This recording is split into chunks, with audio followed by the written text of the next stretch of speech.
জয়গুরু। আমার নাম অনিত্য সরকার, ঠাকুরগাঁ ডিস্ট্রিক্ট থেকে।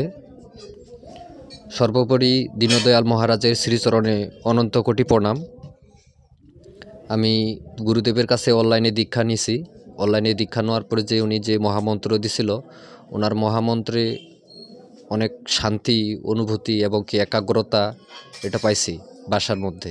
এবং কি শিবিরে যাওয়ার পরে, শিবিরে যে 3 দিন অনুষ্ঠান ছিল, 3 দিনের অনুষ্ঠানে আমি অনেক কিছু পাইছি বা দেখছি। এবং কি ওনার শ্রীচরণ পাওয়ার পরে যেটা সর্বোপরি যে আনন্দ, এবং কি ওনার নামের মহামন্ত্রের মধ্যে যে একাগ্রতা এবং কি শান্তির অনুভূতি, এটা আগে ছিল না। ওনার কাছে সরাসরি যাওয়ার পরে সেই অনুভূতি পাইছি এবং কি শান্তি এখন পর্যন্ত বিরাজমান হয়ে আছে। শিবির শেষ করার পরেও বাসায় আসে এখনও যেটা আছে সেটা হলো একাগ্রতা, শান্তির অনুভূতি, আনন্দর মুহূর্ত, যেটা হয়তো কোনো দিন শেষ হবে না বা বিরাজমান থাকবেই।